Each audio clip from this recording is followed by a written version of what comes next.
माताजी. हरे कृष्ण. हां, रेकॉर्डिंग ऑन करायचं राहिलंय ना. Yes, yes. धन्यवाद माताजी. धन्यवाद. हरे कृष्ण. आणि म्हणून म्हणूनच मग हँड रेज केला होता. म्हणून हँड रेज येस, केला येस. होता. ओके, ओके, ओके माताजी. ओके माताजी. आणि म्हणून मग अशा प्रकारे विभूती मग आजच्या अध्यायाला सुरुवात करताना तेच सांगायचं आहे, की ज्या विभूतींना भगवंतांनी दाखवलंय, ज्या सूचक अभिव्यक्ती भगवंतांनी दाखवल्या, मग कुठल्याही प्रकारे लादलं नाही. अर्जुनाने जेव्हा कबूल केलेलं आहे, की मी तुम्हाला पूर्णपणे जाणलंय आता, तेव्हा अर्जुनाला भगवंतांनी आपल्या अभिसूचक अभिव्यक्ती सांगितल्या, की माझं हे अनंत ऐश्वर आहे, पण त्या अनंत ऐश्वर्यापैकी मी तुला काही सूचक अभिव्यक्तींचं नक्कीच वर्णन करेन आणि त्याचा निश्चितच त्याची माहिती देईन. आणि म्हणूनच तो मोह नष्ट झालेला जो अर्जुनाचा असतो, त्या विभूतींचं विभूती ऐकल्यानंतर भगवंत सांगतायत मग, की एका अंशातून मी या विश्वाला व्यापलेलं आहे. मग या विभूती म्हणजे काय? मग मला सांगा हो, की जेव्हा आपण आपण जेव्हा कुठेतरी निराश होतो, कुठेतरी मन कुठेतरी व्याकुळ होतं. मला वाटतं थोडं मी म्यूट करेन सगळ्यांना आणि ज्यांनी हँड रेज केलाय त्यांना मी अनम्यूट करेन वाचण्यासाठी. कारण आवाज आले की डिस्टर्बिंग होतं प्लीज. समजून घ्या. आणि म्हणूनच मग कधीतरी बघा, की आपण जसं मी आधीही सांगितलंय, कुठेतरी निराशेच्या गर्ततेमध्ये असतो आपण या प्रापंचिक जगामध्ये आहोत. मग कुठेतरी मनाला उदासीनता येते, काहीच करायचं नाही. मग मला चॅन्टिंग पण करायचं नाहीये, मला भगवद्गीतेचं वाचनही करायचं नाही. मन असं कुठेतरी एका वेळेला कुठल्यातरी एका एका लूपमध्ये जातं. परंतु मग अशा वेळेला जसं मी म्हटलं, की एखादं डिसिजन घेताना, की कशाप्रकारे आपण भगवंतांची प्रार्थना करतो, एका श्रेष्ठ व्यक्तीचं मार्गदर्शन करतो, तशाच अशा स्थितीमध्ये जेव्हा आपण मंदिरामध्ये जाऊन फक्त भगवंतांच्या त्या मूर्तीकडे बघतो आणि समोर बघणाऱ्या त्या मूर्तीकडे दर्शन घेतल्यानंतर कधी-कधी जसं मी म्हटलं आधीही याचा उल्लेख केलाय, घळा-घळा डोळ्यातून पाणी येतं किंवा आपलं मन कुठेतरी आपलं उदास झालेलं असतं. आपण भगवंतांशी बोलतो आणि भगवंताला आपल्या मनातलं जे काही आहे ते सर्व सांगतो आणि त्याच्यापाशी आपलं सगळ्या मनातलं बोलून दाखवतो. आणि मग जो काही संबंध भगवंतांशी आणि ज्या भगवंतांकडे फक्त त्या एका दृष्टिक्षेपात भगवंतांकडे बघितल्या मनामध्ये जी काही प्रसन्नता आणि सगळी ते मलिनता धुतली जाते, कुठेतरी दौर्बल्य निघून जातं आणि त्या मूर्तीकडे आपण एकटक बघत राहतो. इतकं ते सौंदर्य आणि ऐश्वर्याने परिपूर्ण अशी मूर्ती आहे, ज्या अर्च विग्रहाबद्दल आपण जाणणार आहोत पुढे जाऊन उद्याच्या अध्यायामध्ये. आणि म्हणून मग त्या मूर्तीचं स्वरूप आणि त्या मूर्तीला बघितल्यावर मनाची जी प्रसन्नता आणि त्या भगवंतांच्या मूर्तीने जर त्या कौस्तुभ हाराला घातलेलं असेल, तर त्या हाराची महती वाढतीये हो. त्या हाराचं इतकं नशीब, मग तो हार नुसता ठेवलेला असेल कौस्तुभ खड्यांचा हार, तर मग तो नुसतं त्याचं सौंदर्य काही नाही हो, पण जो तेव्हा भगवंतांच्या गळ्यात घातलेला आहे, तेव्हा त्याला एक प्रकारचं सौंदर्य आलेलं आहे आणि त्याचं सौंदर्य अजून खुललेलं आहे. भगवंतांनी तो घातल्यामुळे त्या हाराचं महत्व वाढलेलं आहे. अहो, आपण आपल्या भौतिक युगामध्ये मग एखाद्या लग्नाला जायचंय, दागिने घातलेत, आरशात बघितलंय, त्या दागिन्यांमुळे आपल्याला शोभा येते असं आपल्याला वाटत असतं. आणि तसंच असतं कुठेतरी या भौतिक जगामध्ये आपण स्वतःला कुठेतरी या बाह्य गोष्टींनी त्या करत असतो. पण आतली गोष्ट काय? आणि म्हणूनच मग हे ऐश्वर्य काय आपण बघितलं तर हे भगवंतांचं ऐश्वर्य.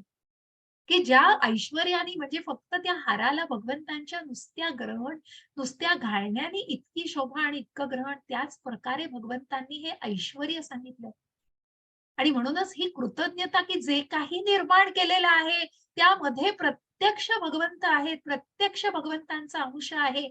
आणि म्हणूनच हे जे प्रकृती निर्माण केलेली आहे, ही भगवंतांमध्ये त्याचं मूळ आहे. आणि म्हणून आजच्या या ज्या विश्वरूप दर्शनाला आपल्याला बघायचंय. खूप सुंदर असा अध्याय आहे आणि ज्याच्यामध्ये भक्तीचा मार्ग अजूनही अवीट गोडी आणि कशा प्रकारे मग अर्जुन या रूपाला बघून काय त्याची रिएक्शन येते आणि काय त्याला वाटतंय, हे सगळं आपल्याला जाणायचं आहे.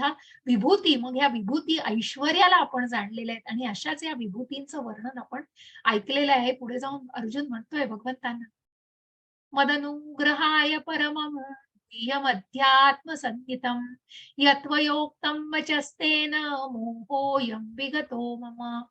हरे कृष्ण. आशा माताजी तुम्ही वाचू शकता. हरे कृष्ण. हरे कृष्ण. अर्जुन म्हणाला, या परमगुह्य आध्यात्मिक विषयाबद्दल तुम्ही कृपावंत होऊन जे उपदेश दिले आहेत ते ऐकून माझा मोह नष्ट झाला आहे. हरे कृष्ण माताजी. हरे कृष्ण. धन्यवाद माताजी. मी दोघींनाही तुम्हाला को-होस्ट केलंय. तुम्ही एकाड एक वाचू शकता. मला वाटतं आशा माताजी आणि प्रियांका माताजी यांनी हँड रेज केलाय. त्या दोघींनाही मी को-होस्ट केलंय. आशा माताजी आणि प्रियांका माताजी एक टर्न बाय टर्न वाचू शकता तुम्ही. तर अर्जुन म्हणालाय इथे की ह्या परमगुह्य आध्यात्मिक विषयाबद्दल तुम्ही कृपावंत होऊन जे उपदेश बघा, ज्या राजगुह्य ज्ञानाला आपण जाणलं, मग प्रत्येक वेळी ज्ञानाला सांगताना भगवंत म्हणतात हे श्रेष्ठ ज्ञान, त्याच्यापेक्षा हे श्रेष्ठ ज्ञान, हे राजा आहे ज्ञानाचा, असं हे श्रेष्ठ श्रेष्ठ श्रेष्ठ श्रेष्ठ हे सगळं ज्ञानच इतकं श्रेष्ठ आहे. आणि म्हणूनच असं परमगुह्य आध्यात्मिक विषयाबद्दल तुम्ही कृपावंत होऊन जे उपदेश दिलेले आहेत ते ऐकून माझा मोह नष्ट झालेला आहे.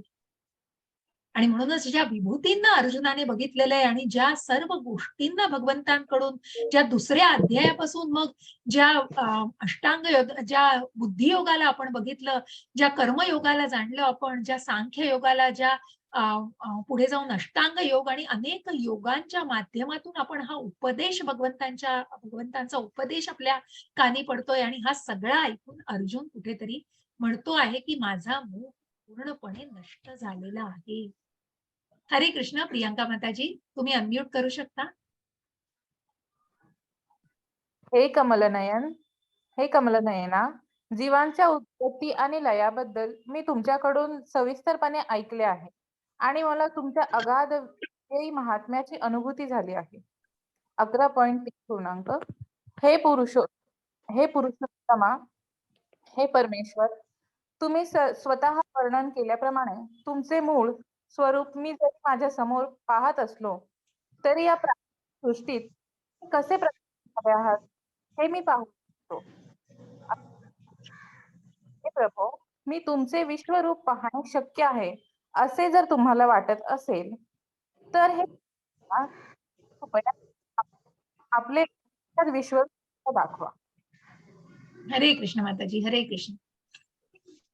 आणि म्हणूनच मग अर्जुनाला भगवंताला जे अर्जुनाने सांगितलं की माझा मोह नष्ट झालेला आहे आणि मी हे जे काही तुझ्याकडून वर्णन ऐकलेलं आहे आणि ज्या तुमच्या विभूतींबद्दल मी जाणलेलं आहे, अगाध अव्ययी महात्म्याची मला अनुभूती झाली आहे की तुम्ही कारणांचं कारण परम आहात, हे पुरुषोत्तम आहे परमेश्वरा.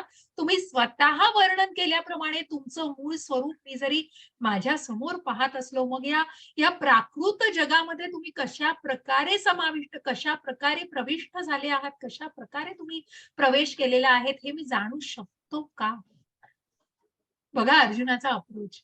जसं मी म्हटलं की भगवद्गीतेमध्ये प्रत्येक गोष्ट ही जाणण्यासारखी आहे आणि प्रत्येक गोष्ट ही शिकण्यासारखी आहे. मग अर्जुन म्हणत नाहीये की मग मी इतके चॅन्टिंग करतो, मी इतकं केलंय, मी इतका धनुर्धर आहे, मी इतका महान आहे आणि मी इतक्या वेळेला सगळ्या गोष्टी केल्या आहेत, त्याच्यामुळे तू मला आता हे दाखवणं माझा हक्क आहे, असा कुठलाही ठासून कुठल्याही गोष्टी सांगत नाही. तर अर्जुन एका उत्तम शिष्याप्रमाणे त्या गुरुला अप्रोच करतोय आणि त्या गुरूंना सांगतोय की मग हे विश्वरूप पाहणं मला शक्य आहे का?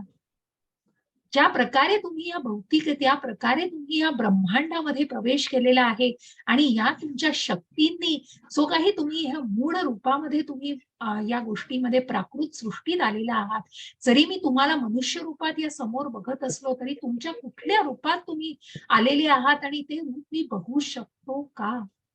आणि हे अमर्याद तुमचं जे विश्वरूप आहे ते मला तुम्ही दाखवू शकाल का आणि ते बघू शकतो का? अशा अप्रोच मध्ये अर्जुनाने भगवंतांना विचारले. मग भगवंत म्हणतायत. हरे कृष्ण माताजी. हरे कृष्ण. दिसतंय माताजी? हो. श्री भगवान म्हणाले, हे अर्जुना, आता माझे ऐश्वर्य पहा, अलौकिक आणि नाना वर्णांनी अशी माझी सहस्त्रावधी रूपे पहा. 11.7 हे अर्जुना, जे काही पाहू इच्छितोस ते माझ्या या देहामध्ये पहा. तू आता जे काही पाहू इच्छितोस आणि भविष्यात तुला जे काही पाहावयाची इच्छा असेल ते सर्व हे विश्वरूप प्रकट करू शकते. संपूर्ण चराचर या एकाच ठिकाणी स्थित आहे. 11.8 परंतु तू तुझ्या वर्तमान नेत्रांनी मला पाहू शकणार नाहीस, म्हणून मी तुला दिव्य नेत्र प्रदान करतो. माझे योग ऐश्वर्य पहा. हरे कृष्ण माताजी. हरे कृष्ण. आणि म्हणूनच मग ज्या अधिदैव, तुम्हाला आठवत असेल 8व्या अध्यायामध्ये आपण याचा उल्लेख केलेला होता की ज्या संज्ञांना आपण जाणलं की अधिदैव, अधिभूत, अधिभूत म्हणजे ही प्रकृती, अधिभूत, अधिदैव आणि अधियज्ञ म्हणजे काय.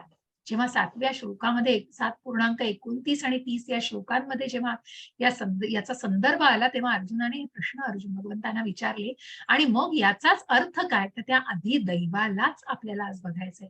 आणि म्हणून भगवंत म्हणतात, आता तू माझं ऐश्वर्य पहा, जे अलौकिक नाना वर्णांनी सहस्रावधी अशा रूपांनी ते रूपांनी आहे, ते असं सौंदर्य परिपूर्ण आहे आणि असं ते विश्वरूप आहे. तर हे तू जे काही पाहू शकतोस ते आता माझ्या देहामध्ये पहा. जे काही पाहू इच्छितोस, म्हणजे आता तुझी बघण्याची इच्छा आहे आणि भविष्यात घडलेलंही तुला बघायचंय, ते सर्व तू एकाच वेळी पूर्ण चराचर माझ्यामध्ये बघू शकतोस.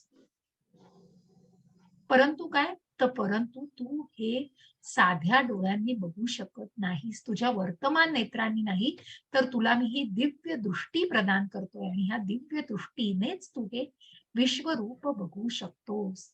मग संजय जे आधीच कुरुक्षेत्रावरती आहे, ते संजय धृतराष्ट्राला अगदी प्रत्येक माहिती त्या कुरुक्षेत्रावरची पोहोचवतायत. आपल्या राजाची अत्यंत निष्ठावान आहे हा संजय. आणि म्हणून संजय म्हणतोय, संजय उवाच एव मुक्त्वा ततो राजन् महेश्वरो योगेश महायोगेश्वरो हरिः दर्शयामास पदार्थात परमं रूपमैश्वरम्.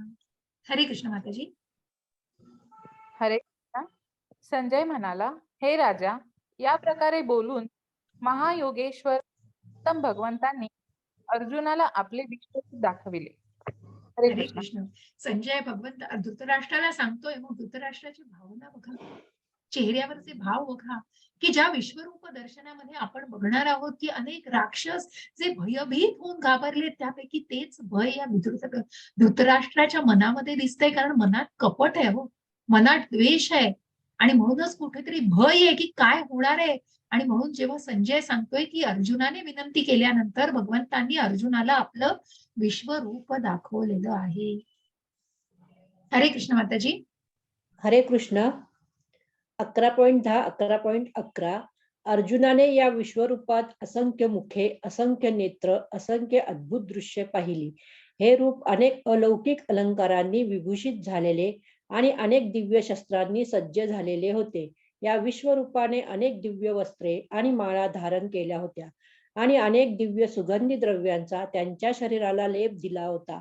विश्वरूपाच्या बाबतीत सर्वच अद्भुत, तेजस्वी, अनंत आणि सर्वव्यापी होते. 11.12 आकाशामध्ये एकाच वेळी जर हजारो सूर्यांचा उदय झाला तर कदाचित त्याचे तेज भगवंताच्या विश्वरूपातील तेजाची बरोबरी करू शकेल. हरे कृष्ण. हरे कृष्ण माताजी. असं हे विश्वरूप बघा, ज्या चित्रामध्ये आपल्याला दिसत आहेत, असंख्य मुख, असंख्य अद्भुत दृश्य ज्यांनी बघितलेली आहेत, असंख्य मुख, दाढा आणि त्यांचे अलौकिक अलंकार आहेत. अनेक आपल्याला या मुखांवरती मुकुट दिसत आहेत, दिव्य शस्त्र दिसत आहेत आणि या विश्वरूपाने अनेक वस्त्रे, माळा अशा सगळे अलंकार घातलेले आहेत. दिव्य सुगंधी द्रव्यांचा त्यांच्यावरती लेप दिला जात होता आणि विश्वरूपाच्या बाबतीत हे सर्वच अत्यंत अद्भुत आणि विलक्षणीय होतं. असं सर्व व्यापी ते, कारण जिथे संपूर्ण ब्रह्मांड एकाच ठिकाणी, चराचर एकाच ठिकाणी दिसत होतं. आणि मग हे कुठे तुम्ही जाणू शकाल की हे विश्वरूप कोणत्या रूपाशी निगडित आहे. मग हे विश्वरूप जे आहे ते कुठल्या टप्प्याशी निगडित आहे, की मी जे 3 टप्पे तुम्हाला सांगितले, भगवंतांच्या 3 टप्प्यावरती आपण भगवंतांना जाणू शकतो. मग कुठलं रूपाशी हे विश्वरूप दर्शन निगडित आहे, थोडंसं विचार करून सांगू शकाल संवाद साधण्यासाठी.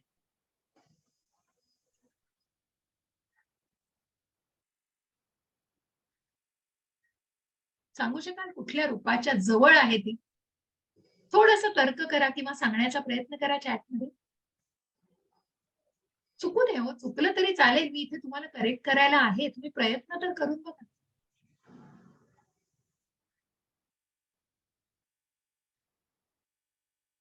देवी पूजा बरोबर, पण मग कुठलं रूप, ब्रह्म, परमात्मा का भगवान, या 3 टप्प्यावर, जसं मी सूर्याचं उदाहरण दिलेलं, दिवस उजाडतो, सूर्याजवळ बघतात, मग सूर्याच्या वरती जाऊन बघण्याची, की आध्यात्मिक टप्प्यावर जसं तसं ब्रह्म रूपाला समज. प्रियांका माताजी परमात्मा नाही, परमात्मा हे येत नाही. तर मग मी नक्की सांगू इच्छिन खूप चांगला प्रयत्न आहे. जसं मी म्हटलं की चुकलं तरी असू दे, कारण तुम्ही आता या प्राथमिक स्टेजवर सगळं ज्ञान घेताय, त्याच्यामुळे कुठे त्या प्रयत्नांनी तुम्ही निश्चित प्रयत्न करताय. तर त्या प्रयत्नांसाठी निश्चितच तुमचं कौतुक आहे. परमात्मा हे का येत नाही, कारण कुठेतरी जे प्रखर तेज बघा, हे जे वाक्य आहे दुसरं याच्यामध्ये त्या रूपाचं कुठेतरी उल्लेख होतो की आकाशामध्ये एकाच वेळी हजारो सूर्य बघा, इतकं प्रखर तेज त्या विश्वरूपाचं होतं. आणि म्हणून ते ब्रह्म या गोष्टीची ज्या भगवंतांपासून निघणारे जे स्पंदन आहेत आणि भगवंतांपासून निघणारी जी किरणं आहेत आणि ज्याचं इतकी प्रखरता आहे त्या किरणांमध्ये, आणि म्हणूनच 1000 सूर्यांचा अवकाशामध्ये उदय झाला आकाशामध्ये एकाच वेळी, तर जितकं तेज असेल त्याही पेक्षा जास्त, पण तितकं असं ते कंपॅरिझन करायला, आणि म्हणूनच भगवंताच्या विश्वरूपातील तेजाची तेच बरोबरी करू शकेल. इतके इतके हजारो सूर्य एकाच वेळी जन्मले, तर इतकं ते तेज, आणि म्हणूनच भगवंतांनी अर्जुनाला ते दिव्य दृष्टी दिलेली आहे, कारण त्या तेजाला तो बघू शकला नसता. हरे कृष्ण माताजी. हरे कृष्ण. त्यावेळी अर्जुनाने भगवंताच्या विश्वरूपामध्ये एकाच ठिकाणी असलेली अनेक विभाग ब्रह्मृत रूपे पाहिली. हरे कृष्ण माताजी. हरे कृष्ण. थोडासा तुमचा आवाज तुटतोय मधून, बघा आता. तर यावेळी अर्जुनाने त्यावेळी भगवंतांच्या विश्वरूपामध्ये एकाच वेळी एकाच ठिकाणी असलेली परंतु अनंत ग्रहांमध्ये विभागलेली ब्रह्मांडांची, मग सगळ्या ज्या भगवंतांच्या श्वासामधून जी ब्रह्मांड तयार होतात अशी अनेक ग्रहांमध्ये विभागलेली ती ब्रह्मांडांची विस्तृत रूप, अनेक ब्रह्मांडांची विस्तृत रूप त्या विश्वरूप दर्शनामध्ये बघितली जात होती. या सगळ्याचं दर्शन घेतलं जात. हरे कृष्ण माताजी. हरे कृष्ण. त्यानंतर भ्रमित आणि आश्चर्यचकित होऊन अंगावर रोमांच उभारलेला अर्जुन प्रणाम करण्यासाठी नतमस्तक झाला आणि हात जोडून त्याने भगवंतांची प्रार्थना करण्यास प्रारंभ केला. हरे कृष्ण. हरे कृष्ण. आणि म्हणूनच मग त्या अर्जुनाने बघा, त्याच ठिकाणी कुरुक्षेत्रावरतीच भगवंतांनी या विश्वरूप दर्शनाला तिथे रथामध्ये आरूढ असलेले भगवंत त्याच जागी होते, परंतु त्याच जागी असून सुद्धा आपल्या अचिंत भेदाभेद या संज्ञेला नीट जाणा की आपल्या अनेक शक्तींनी भगवंतांनी तिथेच या अद्भुत अशा विशाल विश्वरूपाला तिथे दाखवलेल्या अर्जुनाला, आणि अर्जुन अक्षरशः त्याच्या अंगावरती रोमांच उठलेले आहेत. आश्चर्यचकित होऊन त्याने त्या रूपाला प्रार्थना करण्याचा प्रयत्न केलाय, प्रणाम करण्यासाठी तो नतमस्तक झालेला आहे. आणि म्हणूनच त्यांनी भगवंतांची प्रार्थना करायला हा अचिंत्य भेदाभेद, म्हणजे तिथेच असून पण आपल्या दुसऱ्या रूपामध्ये कशा प्रकारे प्रकट होणं, आणि आपल्या अनेक रूपांमध्ये मग ब्रह्मांनी एक गोष्ट आहे हो, की ब्रह्मांनी कुठेतरी ठरवलं की हा लहान बालक म्हणजे खरोखर पुरुषोत्तम भगवान आहेत का, खरोखर सर्वोच्च नियंत्रक आहेत का, जेव्हा ते वृंदामध्ये सगळ्या बाललीला करत होते. परंतु जेव्हा मग ब्रह्मांनी असं ठरवलं, आणि जेव्हा हे सगळे गाई चरायला घेऊन गेलेले असतात गोप, आणि मग गाई येत नाही म्हणून हे गोप त्याचे सवंगडी बघायला जातात, अर्जुनाचे सवंगडी, तर तेही परत येत नाही. तर इकडे ब्रह्मांनी काय केलेलं असतं, तर ब्रह्मांनी याला सगळ्यांना गायब केलेलं असतं की आता कृष्ण काय करणार आहे, आणि आता कशा प्रकारे तो घेऊन जाणार आहे, आणि आपल्या गोकुळवासियांना काय सांगणार आहे, त्यांची मुलं कुठे गेली आणि काय होणार आहे, दुःखाचा हाहाकार होणार आहे तिकडे. या सगळ्या गोष्टींनी ब्रह्मा यांच्या मनात असतात. परंतु त्याच वेळेला मग अर्जुन जेव्हा बघतो की आपले सवंगडी परत आले नाहीत, तेव्हा इथे कुठेतरी काहीतरी गडबड आहे, आणि निश्चितच ते भगवंतांना कळतं. आणि मग भगवंत गायीचं रूप घेऊन अनेक सवंगड्यांची तिथेच रूप घेऊन एकाच वेळेला ते त्या ठिकाणी गोकुळामध्ये स्वतःच्या वृंदावनामध्ये येतात, आणि मग कुठल्याही प्रकारे त्यांचे पालक सुद्धा काही नाराज नाही होत, कारण सगळे सवंगडी परत येतात. त्या सगळ्यामध्ये कृष्ण असतो, सगळ्यामध्ये सगळी रूप कृष्णाने घेतलेली असतात. अशी अनेक रूप एकाच वेळेला भगवंतांनी घेतलेली असतात. आणि मग जेव्हा ब्रह्मांना हे जाणवतं तेव्हा एका सेकंदासाठी गेलेले असतात ते, जिथे पृथ्वीवरती अनेक तास अनेक कालावधी निघून गेलेला असतो, 1 वर्षाचा कालावधी निघून गेलेला असतो. आणि ब्रह्मा परत येतात आणि बघतात जेव्हा की जिथेच्या तिथे सगळ्या गायी असतात, तिथे सवंगडी असतात, तेव्हा त्यांना पश्चाताप होतो की मग भगवंतांना शरण गेलेले आहेत की भगवंतांच्या या शक्तींमुळे भगवंत काय करू शकतात. हरे कृष्ण माताजी. हरे कृष्ण माताजी. अर्जुन म्हणाला, हे भगवान, हे कृष्ण, मी तुमच्या शरीरात एकत्रित झालेल्या सर्व देवतांना आणि इतर विविध जीवांना पाहतो. कमलासनात बसलेल्या ब्रह्मदेवांना, तसेच भगवान शंकर, सर्व ऋषी आणि अलौकिक सर्पांना तुमच्या देहामध्ये पाहतो. हे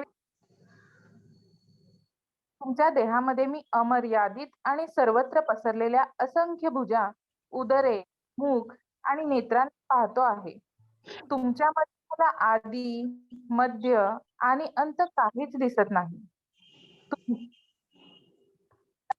तेजपुंज असल्याने ते पाहणे कठीण आहे. ते तेज प्रज्वलित अग्नी किंवा सूर्याच्या अपरिमित तेजाप्रमाणे सर्वत्र व्यापलेले आहे. तरीही फूट शकलेले आहे. हे कांतिमान मी सर्वत्र पाहत आहे. हरे कृष्ण हरे कृष्ण. आणि म्हणूनच हे भगवंता कृष्णा, मी तुमच्या शरीरात एकत्र झालेल्या, बघा ज्या अधिदैवाचा मी उल्लेख केलेला आहे, त्या अधिदैव म्हणजेच सर्व देवी देवतांचा, सर्पांचा, अनेक ब्रह्म, मग ज्या ब्रह्मदेवांचा, शिवांचा, सर्व ऋषी, अलौकिक सर्प, असे सगळे भगवंतामध्ये सामावलेले आहेत. आणि असं हे अधिदैव रूप आहे, हे विश्वेश्वरा, हे विश्वरूप तुमच्या देहामध्ये मी अमर्यादित अशा सर्वत्र पसरलेल्या अखंड भुजा, उदरे, मुख आणि असंख्य नेत्रांना एकाच वेळी पाहत आहे, जिथे मला कुठेही सुरुवात, मध्य आणि अंत दिसत नाही.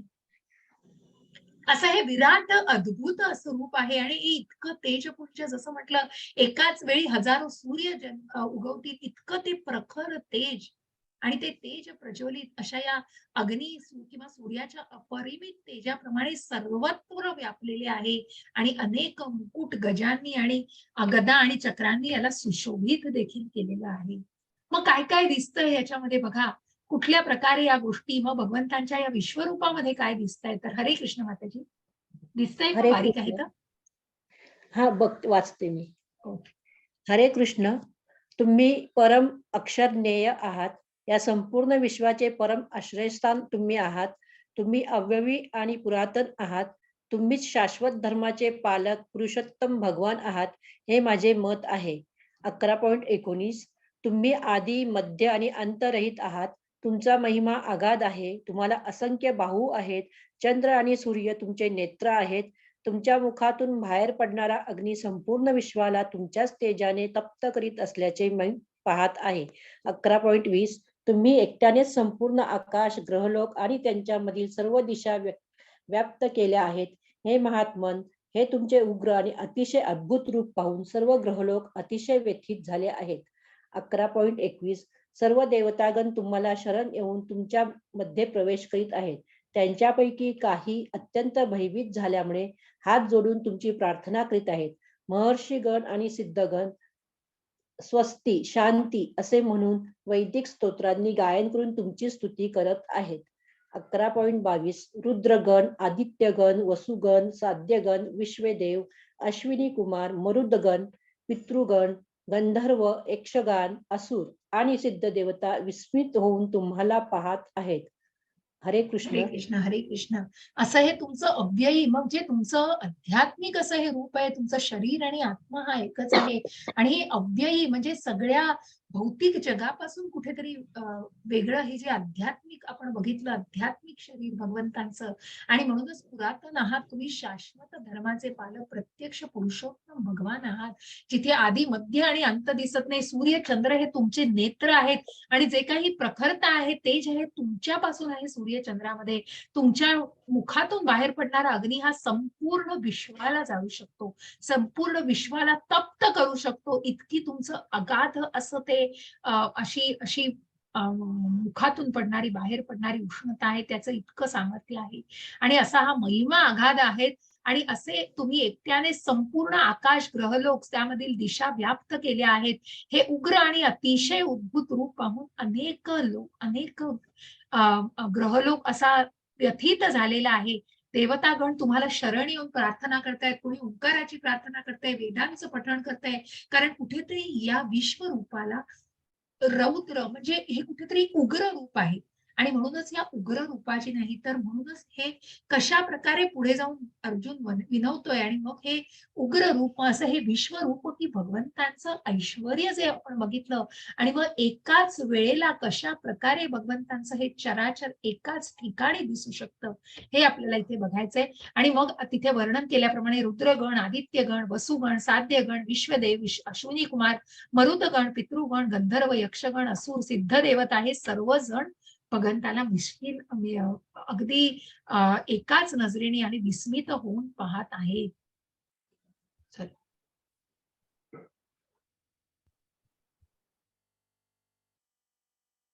हरे कृष्ण माताजी.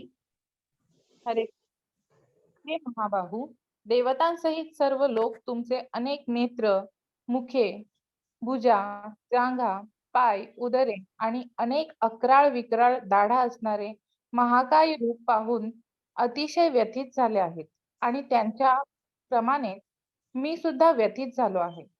हे सर्वव्यापी विष्णू, अनेक तेजस्वी वर्णांनी युक्त तुम्ही, आकाशास भिडलेली तुमची आवासलेली मुखे आणि प्रदीप्त विशाल नेत्र असलेले रूप पाहून माझे मन भयाने व्यथित झाले आहे. त्यामुळे मी धैर्य आणि मानसिक संतुलन राखू शकत नाही. हरे कृष्ण माताजी. हरे कृष्ण. हरे कृष्ण. एक सेकंद द्या.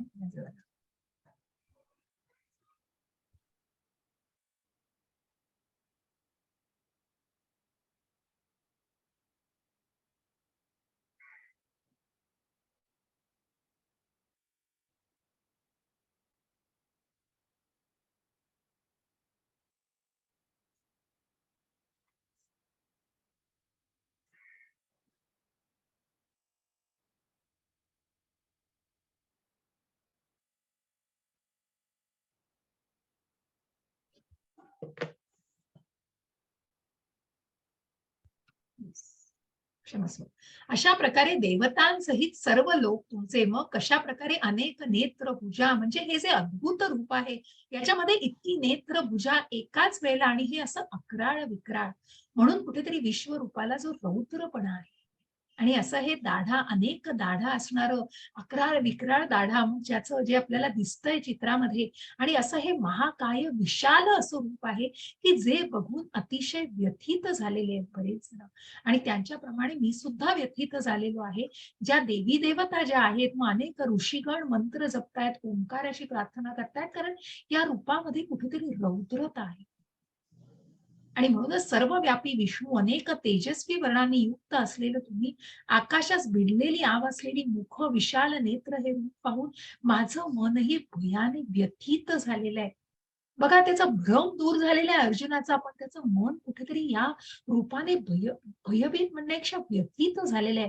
त्याला बघण्याची तर इच्छा होती पण प्रत्यक्ष बघितल्यावर मात्र मनाला कुठेतरी एक प्रकारचा मानसिक संतुलन न राखण्याचं स्थिती झालेली आहे कारण कुठेतरी धैर्य हरपलेलं आहे आणि म्हणूनच मग मानसिकता कुठेतरी ते संतुलन अर्जुनाचं नष्ट झालेलं आहे आणि अर्जुन कुठेतरी व्यथित झालेला आहे जसे देवतागण पण व्यथित झालेले आहे. हरे कृष्ण माताजी. हरे कृष्ण. स्वपक्षीय राजांसहित सर्व धृतराष्ट्रपूत, भीष्म, द्रोण, कर्ण आणि आमच्या पक्षातील मुख्य योद्धे पण तुमच्या मुखात त्वरित प्रवेश करीत आहेत. काही जण तुमच्या दातांमध्ये अडकून त्यांच्या मस्तकांचा चुराडा झाल्याचे मला दिसत आहे. 11.28 ज्याप्रमाणे नद्यांचे अनेक प्रवाह समुद्रात प्रवेश करतात त्याप्रमाणेच हे सर्व महान योद्धे प्रज्वलित होऊन तुमच्या मुखामध्ये प्रवेश करीत आहेत. हरे कृष्ण माताजी. हरे कृष्ण. आणि म्हणूनच मग जसं भगवंतांनी सांगितलेलं आहे मग आता सगळ्यात महत्वाचा मुद्दा जो सुरुवातीला मी तुमच्याशी बोलणारच होते परंतु हे जे विश्वरूप दाखवलंय कारण इथे 11.26 आणि 27 मध्ये जो उल्लेख आहे की कशा प्रकारे भीष्म, द्रोण, कर्ण, धृतराष्ट्र पुत्र सगळे जे भगवंतांच्या मुखामध्ये उड्या मारत आहेत, प्रवेश करीत आहेत, हे सर्व जण भगवंतांच्या मुखामध्ये प्रवेश करीत आहेत. काय हे विश्वरूप दर्शन दाखवलं गेलं हो? काय हे विश्वरूप? मग मला कोणीतरी सांगेल चॅटमध्ये, आपण थोडंसं मध्ये आल्यानंतर मी मुद्दाम हा प्रश्न विचारलाय. मग का अर्जुनाने हे विश्वरूप दाखवायला सांगितलं भगवंतांना? काय आवश्यकता होती? अर्जुनाचा भ्रम तर दूर झालेला आहे हो.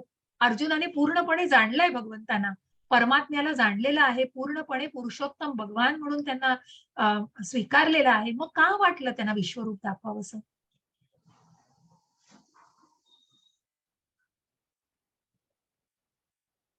सांगा, थोडंसं विचार करून सांगा. कलियुगात येस, कोणीही स्वतःला देव मानू नये, कोणी स्वतःला देव म्हणवून घेऊ नये. बरोबर, बरोबर. कुणीही म्हणून घेऊ नये की मी देव. मग त्यांनी विश्वरूप दाखवावं आपलं. आणि म्हणूनच अर्जुनाने हे विश्वरूप दाखवण्याचा, अर्जुनाला मनात काही संशय नाही हो. अर्जुन तर प्रिय सखा आहे, भगवंतांचा प्रिय भक्त आहे. मग अर्जुनाच्या मनामध्ये कुठलाच संशय नव्हता. परंतु अर्जुनाला आपल्यासाठी मग कुठेतरी, जेव्हा या भौतिक जगामध्ये आणि या कलियुगामध्ये कुणीही असं क्लेम करू नये की आम्ही दैवी गुण आहेत आणि देव, तर मग तुम्ही तुमचं विश्वरूप दाखवा. आणि हेच की मग तुला या वर्तमान काळात, तुला जे भूतकाळात काय घडलंय आणि तुला भविष्यातही काय घडणार आहे, या सगळ्याचं मी तुला इथे दर्शन देऊ शकेल, कारण संपूर्ण चराचर इथे आहे. आणि म्हणूनच मग अर्जुनाचं मनोदौर्बल्य घालवून त्याला सांगण्यासाठी की तू फक्त एक साधन आहेस माझ्या हातातलं, मी या सगळ्यांना नष्ट केले, सगळ्यांना ठार मारलेलं आहे. मग पितामह भीष्मांपासून, द्रोणाचार्यांपासून सर्व सर्व तुझ्या आप्तांना मी ठार मारलेलं आहे. पांडव सोडून या युद्धामध्ये कोणीही राहत नाही, सर्वांचा नाश होतो, सर्वजण मृत्यू पावतात. आणि म्हणूनच मग हे जाणायचंय, उत्पत्ती, स्थिती आणि लय अर्जुनाला सांगण्यासाठी. अगदी बरोबर, अपर्णा माताजी, खूप चांगले शब्द आणि खूप चांगल्या संज्ञा तुम्ही वापरल्या आहेत. कारण बरोबर, कारण कुठेतरी या सगळ्याचा उत्पत्ती, कुठेतरी जो प्रलय, या सगळ्या गोष्टी दाखवण्यासाठी त्या आधी दैव रूपामध्ये हे सगळं भगवंत दाखवू शकले. आणि म्हणूनच मग कुणी उठून मी दैवी, माझ्यामध्ये शक्ती आहेत असं जो सांगणारा असेल, त्याला निश्चितच विश्वरूप दर्शन दाखवायला सांगितलं जाईल. आणि म्हणूनच मग अर्जुनाच्या मनामधल्या या सगळ्या गोष्टींना आणि त्याचं मनोदौर्बल्य घालवून कुठेतरी त्याला सांगण्यासाठी की मग तू फक्त एक निमित्त आहेस आणि या सगळ्यांना मी आधीच ठार मारलेलं आहे, हे खात्रीने अर्जुनाला सांगण्यासाठी. आणि म्हणूनच भगवंत सांगतायत की या वर्तमान काळात तसेच भविष्य काळात मग हे जे सर्व इव्हन पांडवांच्या पक्षातले जरी राजे असतील, त्यांचं बलिदान दिलं जात आहे. आणि मग कौरवांच्या पक्षामधील धृतराष्ट्र पुत्र, त्याचप्रमाणे द्रोणाचार्य, भीष्म, या सगळ्यांचा सुद्धा, कर्ण, या सगळ्यांना सुद्धा मृत्यू येणार आहे आणि ते भगवंतांच्या मुखामध्ये प्रवेश करीत आहेत. अशा ज्या प्रकारे अनेक प्रवाह नद्यांचे समुद्रात प्रवेश करतात, तसे अनेक महान योद्धे सुद्धा मग जे बलिदान करतायत, जे स्वतःच्या त्यक्त जीविता म्हटलंय, की मग अर्जुनाच्या बाजूने लढणारे सुद्धा जे काही राजे असतील, ते सुद्धा कुठेतरी विलीन होत आहेत आणि ते भगवंतांसाठी मग ते त्यांचं बलिदान आणि ते त्या मुखामध्ये, जसं काही त्या नद्यांमध्ये सगळ्या नद्या कशा समुद्रामध्ये सामावल्या जातात, तशा प्रकारे ते जीव भगवंतामध्ये सामावले जात आहेत. मग भगवंत काळाचा महिमा, या काळाबद्दल खूप सुंदर लिहिलेलं आहे हो भागवतामध्ये. 3ऱ्या स्कंदामध्ये पूर्णपणे काळावरती महात्म्य आहे, महिमा सांगितलाय काळाचा. मग याला जाणण्यासाठी श्री भगवान वाच, कालोस्मी लोकक्षय प्रवृद्धो लोकान् समाहर्तुमिह प्रवृत्तः ऋतेऽपि त्वां न भविष्यन्ति सर्वे येव स्थितः प्रत्यनीकेषु योधाः. हरे कृष्ण माताजी. हरे कृष्ण. श्री भगवान म्हणाले, जगतांचा विनाश करणारा काळ मी आहे आणि सर्व लोकांचा संहार करण्यासाठी मी या ठिकाणी आलो आहे. तुझ्या व्यतिरिक्त म्हणजे पांडवांव्यतिरिक्त दोन्ही सैन्यातील योद्धांचा विनाश होणार आहे. हरे कृष्ण माताजी. हरे कृष्ण. आणि म्हणून हा काळ बनून आलाय. त्या बी आर चोप्रांच्या महाभारतामध्ये तुम्ही ऐकलं असेल ना, मैं काल हूं. हा काळ म्हणजे फक्त मोबाईल मधलं वेळ नाही हो, घड्याळावरची वेळ नाही, तर हा काळ प्रत्यक्ष भगवंतांच्या सुदर्शन चक्रामध्ये असलेला काळ आणि तो काळच विनाश बनून आलेला आहे बघा. कोणासाठी आलाय? ज्यांच्या मनात कृष्ण भावना नाही. मग हेच आपल्याला जाणायचंय की सर्व लोकांचा संहार करण्यासाठी मग पांडवांव्यतिरिक्त जे दैवी गुणांनी युक्त होते असे पांडवांना सोडून मात्र सैन्यातील दोन्हीही सैन्यातील सर्व योद्ध्यांचा विनाश होणार आहे. आणि म्हणून मग इथे भगवंत सांगतायत की या काळाबद्दल जे मी सांगितलं, मग हा काळ भगवंतांच्या सुदर्शन चक्रामध्ये आहे आणि ह्या काळाचा महिमा अगाध आहे. मग या काळ कोणावर धावून जातोय? ज्यांनी कृष्णाला जाणलेलं आहे, पुरुषोत्तमाला जाणलेलं आहे, त्यांना मृत्यूचीही भीती नाहीये हो. ज्या 8व्या अध्यायामध्ये आपण जाणलं की मृत्यू समयी भगवंतांचं स्मरण करण्यासाठी मग आयुष्यभर ज्यांनी स्मरण केलेलं आहे त्यांच्यासाठी भगवंत मृत्यू नाहीये, काळ तो नाहीये भगवंत. परंतु जे हे जाणत नाहीये त्यांच्यासाठी मात्र भगवंत काळ आहे, मृत्यू बनून आलेले काळ आहेत. आणि म्हणून हा काळ जो आहे हा भगवंतांच्या चक्रामध्ये, सुदर्शन चक्रामध्ये असलेला काळ आहे, जो या सगळ्या शत्रुत्व स्वीकारलेल्या आणि या अधर्मी लोकांचा काळ बनून आलेले आहे. आणि मग भगवंत म्हणतायत, तस्मात् त्वमुत्तिष्ठ यशो लभस्व जित्वा शत्रून् भुञ्जत् स्वराज्यं समृद्धं मयैवैते निहताः पूर्वमेव निमित्तमात्र भव सव्यसाचिन्. हरे कृष्ण माताजी. हरे कृष्ण. म्हणून उठ, युद्धास तयार हो आणि यश प्राप्ती कर. शत्रूवर विजय मिळव आणि समृद्ध राज्याचा उपभोग घे. माझ्या योजनेनुसार त्यांचा पूर्वीच मृत्यू झाला आहे आणि हे सव्यसाची, युद्धामध्ये तू केवळ निमित्त मात्र होऊ शकतोस. हरे कृष्ण माताजी. हरे कृष्ण माताजी. आणि म्हणून मग काय दिसतंय हो तुम्हाला? हे हातामध्ये काय आहे? मग काय चित्र दिसतंय चित्रामध्ये?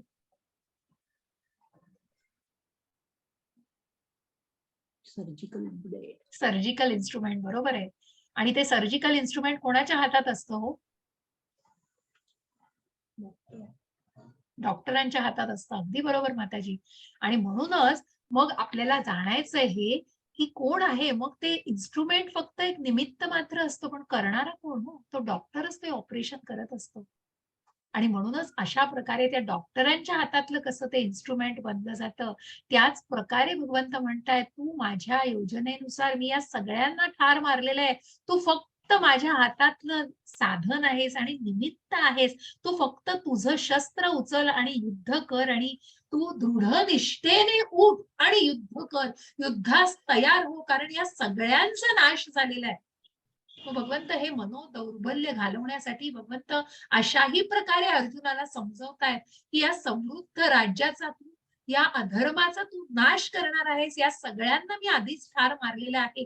हे सव्यसाची म्हणजे जो धनुर्धर आहे, सगळ्या धनुर्धरांमध्ये जो अप्रतिम, जो अतिशय निपुण आहे त्या विद्येमध्ये, असा सव्यसाची, युद्धामध्ये तू केवळ एक निमित्त मात्र आहेस. निमित्त बनून तू त्यांच्याशी युद्ध करणार आहेस. हरे कृष्ण माताजी. हरे कृष्ण माताजी. द्रोण, भीष्म, कर्ण आणि इतर योद्ध्यांना मी पूर्वी मारलेले आहे, म्हणून तू त्यांचा वध कर आणि व्यथित होऊ नकोस, केवळ युद्ध कर. यामुळे युद्धामध्ये तू शत्रूवर विजय प्राप्त करशील. हरे कृष्ण माताजी. हरे कृष्ण. भगवंत तेच सांगतायत की तू या सगळ्यांशी युद्ध कर. या सगळ्यांना मी मारलंय. द्रोणाचार्य, भीष्म, पितामह भीष्म, कर्ण, या सगळ्या योद्ध्यांना मी पूर्वीच ठार मारलेलं आहे. तुला फक्त एक निमित्त बनून त्यांचा वध करायचा आहे. तू व्यथित होऊ नकोस, तू युद्ध कर आणि शत्रूवर विजय प्राप्त कर. आता हे सगळं बघून संजय धृतराष्ट्राला काय वर्णन करतोय? हरे कृष्ण माताजी. हरे कृष्ण. 11.35 संजय धृतराष्ट्राला म्हणाला, हे राजन, भगवंताकडून हे वचन ऐकून थरथर कापणाऱ्या अर्जुनाने हात जोडून पुन्हा पुन्हा नमस्कार केला. अत्यंत भयभीत झालेला अर्जुन सद्गदित स्वरात भगवान श्रीकृष्णांना असे म्हणाला. 11.36 अर्जुन म्हणाला, हे ऋषिकेशा, तुमच्या नामश्रवणाने संपूर्ण जगत हर्षोल्लासित होते आणि सर्व लोक तुमच्यावर अनुरक्त होतात. सिद्ध पुरुष जरी तुम्हाला नमस्कार करीत असले तरी राक्षस भयभीत होऊन इतस्ततः पळत आहेत. हे सर्व योग्यच घडत आहे. 11.37 हे महात्मन, ब्रह्मदेवांपेक्षाही श्रेष्ठ असे आदिसृष्टीकर्ते तुम्ही आहात, तर मग त्यांनी तुम्हाला का बरे आदरपूर्वक नमस्कार करू नये? हे अनंता, हे देवादिदेव, हे जगन्निवास, या भौतिक सृष्टीच्या पलीकडे असणारे तुम्ही परम अविनाशी सर्व कारणांचे कारण आहात.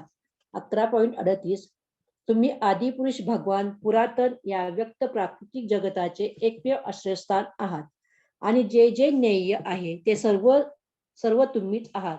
तुम्ही त्रिगुणातील असे परमपूज्य आश्रयस्थान आहात. हे अनंत रूपा, तुम्हीच ही सारी भौतिक सृष्टी व्यापली आहे.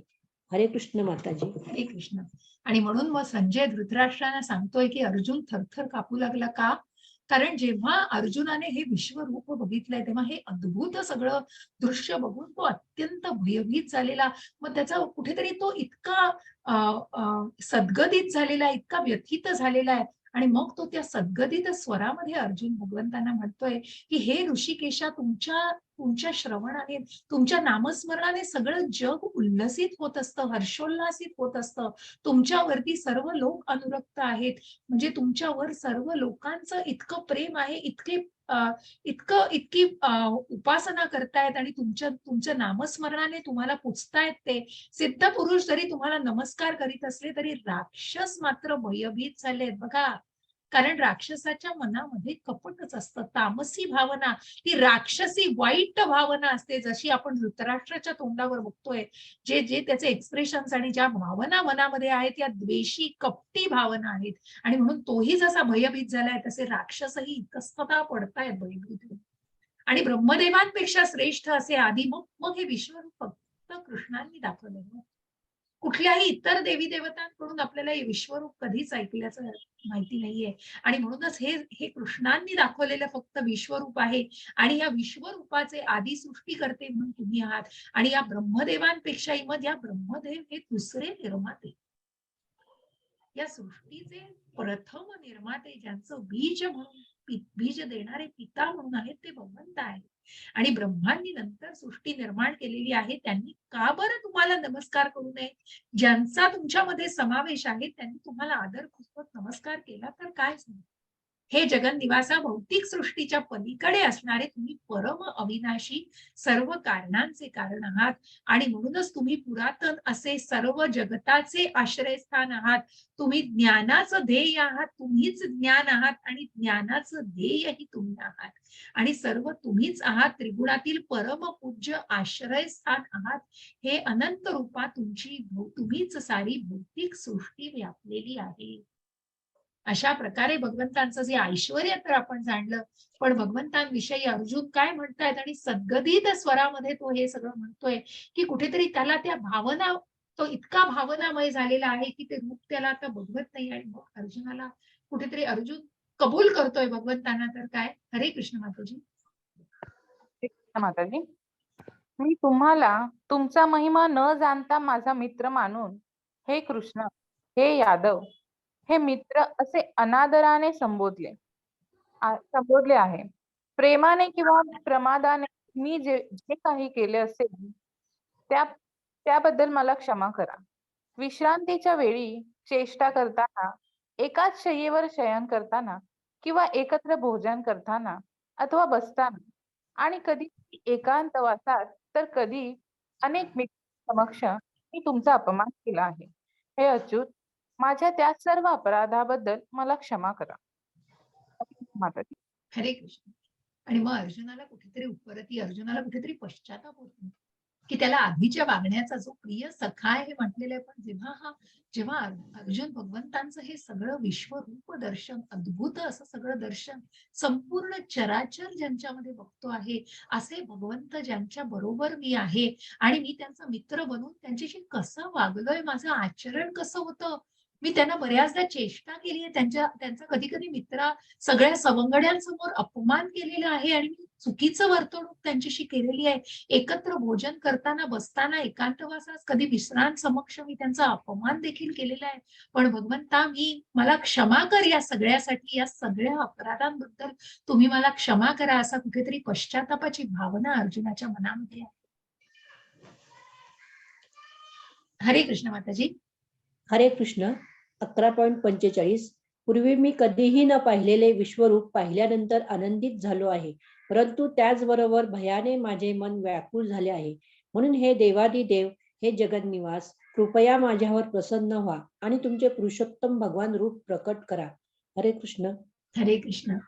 आणि म्हणूनच मग अर्जुनाला कुठेतरी सद्गतीत झालाय, व्यथित झालाय, त्याला ते आता बघवत नाहीये. इतकं प्रखर तेज असलेलं ते विश्वरूप आणि इतकं ती रौद्रता आहे त्याच्यामध्ये, ती अखंड मुखे आणि अखंड ते जे तोंडामध्ये चिरडून कुठेतरी सगळे राजे तिथे उड्या मारताना ठार होत आहेत. ह्या सगळ्या दृश्यांनी कुठेतरी त्याचं मन खूप सद्गतीत झालेलं आहे, व्यथित झालंय. त्याला बघण्याची तर इच्छा होती, परंतु ते बघितल्यानंतर मात्र त्याची मानसिक स्थिती मात्र त्याच्या हातात नाहीये आणि कुठेतरी त्याचं धैर्य हरवतोय तो. म्हणूनच अर्जुन भगवंतांना विनंती करतोय की मी बघितल्यानंतर मला खूप आनंद झालाय, परंतु मी वयाने सुद्धा तितकाच व्यथित व्याकुळ झालोय. तर देवादिदेवा जगन्निवासा, मला तुमचं ते परमात्मा चार भुजाद्वारी धारी परमात्मा आणि मग भगवान असं रूप तुम्ही मला दाखवा. असं हे पुरुषोत्तम भगवान, पुरुषोत्तम हे परमात्मा रूप आहे आणि जे चार भुजाधारी रूप आहे. आणि त्याच्यानंतर मग भगवंतांनी अर्जुनाला हे मनमोहक असं श्यामसुंदर रूप दाखवलंय. हरे कृष्ण माताजी. हरे कृष्ण माताजी. भगवान म्हणाले, हे अर्जुन, शक्तीद्वारे या प्राकृत जगतातच हे परमश्रेष्ठ विश्वरूप तुला दाखविले. तुझ्या वाचून पूर्वी कोणीच हे अनंत तेज आद्य रूप पाहिलेले नाही. हे कुरुप्रवीर, हे कुरुप्रवीर, तुझ्यापूर्वी माझे हे विश्वरूप कोणीही पाहिले नव्हते. कारण वेदाध्ययनाने, यज्ञाने, ज्ञानाने, पुण्यकर्माने किंवा उग्र तप करण्याने मला विराट रूपात या भौतिक जगतामध्ये पाहणे शक्य नाही. माझे हे भयंकर रूप पाहून तू व्यथित आणि भ्रमित झाला आहेस. आता हे रूप मी समाप्त करतो. हे मदभक्ता, सर्व क्लेशांपासून तू मुक्त हो. तुला जे रूप पाहण्याची इच्छा आहे ते रूप तू आता शांत चित्ताने पाहू शकतोस. हरे कृष्ण माताजी. हरे कृष्ण. आणि म्हणूनच मग तुझ्यावर प्रसन्न होऊन अंतरंग शक्तीद्वारे, की भगवंत म्हणाले की या प्राकृत जगतातच मी तुला हे विश्वरूप दाखवलंय. हे अतिशय दुर्मिळ असं आहे. मग हे विश्वरूप कुणाकुणाला बघायला मिळालं? तर अर्जुनाला बघायला मिळालं. संजय, अनेक देवी देवतांनी सुद्धा या विश्वरूपाचं दर्शन घेतलेलं आहे. अतिशय दुर्मिळ असं हे विश्वरूप आहे आणि मी हे तुला इथेच कुरुक्षेत्रावरती दाखवलंय. अनेक वेदाध्ययन, पठण आणि खूप अभ्यास केला तरीही पुढे भौतिक जगात जाऊन पुन्हा हे दुर्मिळ रूप मात्र कुणालाही बघता येणार नाही. आणि म्हणूनच आता तू जर यानी व्यथित आणि भ्रमित झालाय तर तुझी मानसिक अवस्था मी समजू शकतो. आणि म्हणूनच माझं हे विश्वरूप दर्शन इथेच संपवतो. हे विश्वरूप माझं इथेच संपवतो आणि तू मला ज्या स्थिती, ज्या रूपामध्ये तुला मला पाहण्याची इच्छा आहे त्या रूपामध्ये तू मला पाहू शकतोस. हरे कृष्ण माताजी.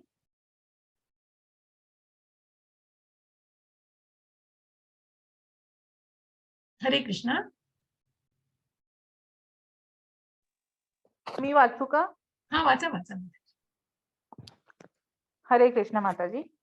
संजय धृतराष्ट्राला म्हणाला, भगवान श्रीकृष्णांनी याप्रमाणे बोलून अर्जुनाला आपले मूळ चतुर्भुज रूप आणि शेवटी द्विभुज रूप प्रकट केले आणि भयभीत अर्जुनाला धीर दिला. हरे कृष्ण माताजी.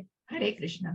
आणि म्हणूनच मग संजयाने धृतराष्ट्राला सांगितलं की जेव्हा अर्जुन भयभीत झाला होता, व्यथित झाला होता, तेव्हा भगवंतांनी सांगितलं की मी माझं आता विश्वरूप दर्शन थांबवतोय.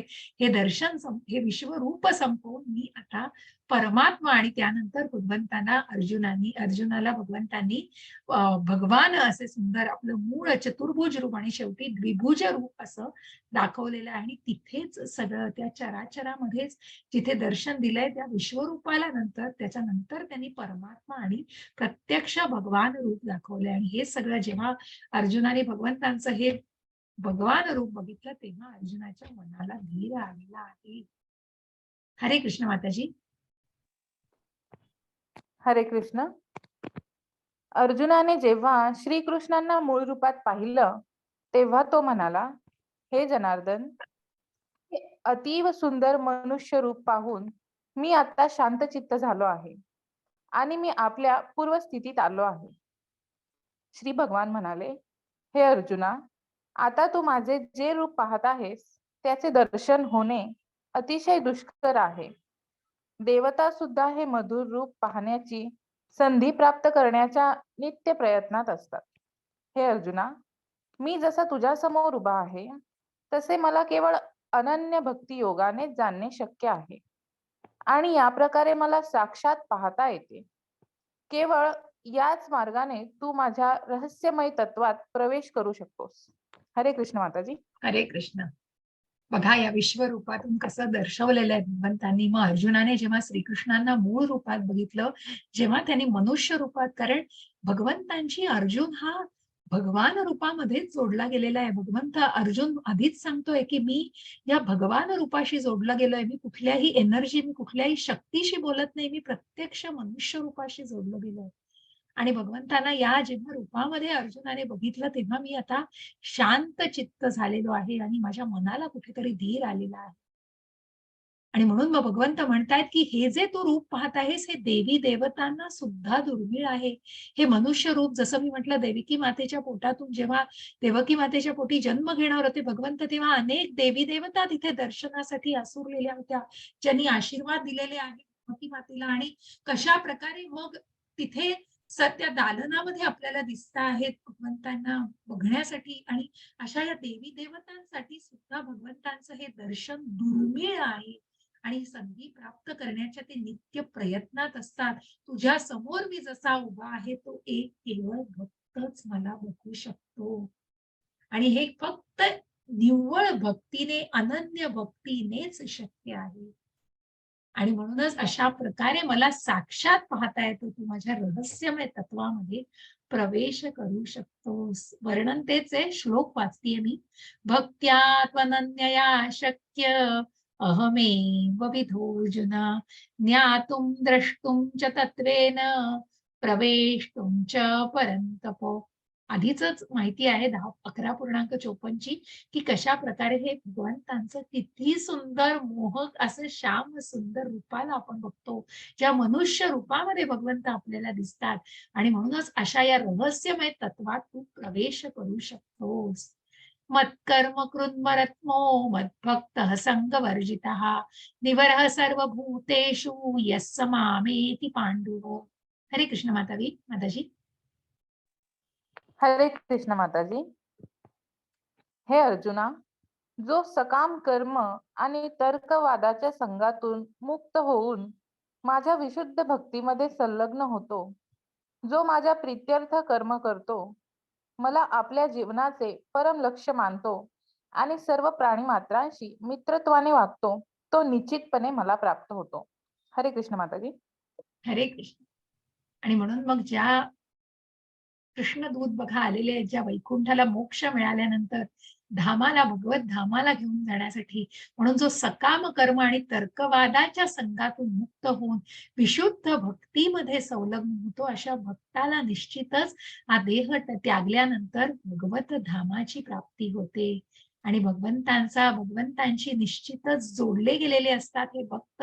आणि म्हणूनच जो माझा प्रीत्यर्थ हे कर्म करतो, जो निष्काम कर्म करतो, जो कृष्ण भावना भावित कर्म करतो, तो जीवनाचं लक्ष्यच त्यांना भगवंतांना मानतो. जे काही करतोय मग प्रत्येक कर्मातून भगवंतांना कृतज्ञता भगवंतांविषयी साधली जाऊ शकते. आणि म्हणूनच हे फक्त एक भक्त जाणू शकतो, अभक्त हे जाणू शकत नाही. आणि जो आपल्या जीवनाचे परम लक्ष्य मानतो भगवंतांना आणि जो प्राणीमात्रांशी मित्रत्वाने वागतो, तो निश्चितपणे मग ती जी माणुसकी मनामध्ये ज्या प्रकारची त्या भक्तामध्ये असणारे ते गुण हो, जे आपण आधीही जाणले. आणि म्हणून हा एक शुद्ध भक्त भगवंतांना पूर्णपणे जाणू शकतो. आणि मग त्या कर्म बंधनांमध्ये तो अडकून राहत नाही, त्या बंधनांपासून तो निश्चितच मुक्त होऊ शकतो. इति 11 समाप्तः. अशा प्रकारे आपण द्रष्टुमिच्छामि ते रूपम, विश्वरूप दाखवण्याची इच्छा कशी दाखवली आहे. आणि मग बहुन्य दृष्टपूर्वाणी, अनेक त्यांच्या वैश्विक रूपांचं वर्णन आपण आधी बघितलेलं आहे, त्यांची चित्र बघितलेली आहेत. आणि कशा प्रकारे हे विश्वरूप दर्शन भगवंतांनी दाखवलेलं आहे. आणि एक मिनिट, वर्णन करून आपण कशा प्रकारे निरनिराळ्या मग ज्या अनेक दाढा आणि अनेक मुख मग एकाच वेळेला भगवंत अचिंत्य भेदाभेद जो आपण जाणला की एकाच वेळेला भगवंतांच्या आंतरिक शक्तीने भगवंत कशा प्रकारे प्रकट होऊ शकतात आणि संपूर्ण ब्रह्मांड त्यांच्यामध्ये दिसत असतात की जी ब्रह्मांड भगवंतांच्या श्वासातून तयार झालेली आहेत. अनेक ब्रह्मांड मग अनेक देवी देवता, ऋषी, राक्षस, असुर, सर्प या सगळ्याचा त्याच्यामध्ये समावेश असतो. असं हे विश्वरूप दर्शन. परंतु अर्जुनाने हे सगळं बघितल्यावर ती रौद्रता मात्र त्याला कुठेतरी अस्वस्थ करून सोडलं त्यांनी आणि म्हणूनच त्या अस्वस्थतेतून कुठेतरी तो व्याकुळ होऊन त्यांनी भगवंताला भगवान रूपामध्ये दर्शन देण्याची विनंती केलेली आहे. भक्त्या त्वनन्नया शक्य. अशा प्रकारे एक भक्त मात्र भगवंताला त्या रूपामध्ये निश्चितच बघू शकतो. मी शेअरिंग थांबवते. खूप सुंदर असा हा विश्वरूप दर्शनाचा अध्याय आपण समाप्त करतो.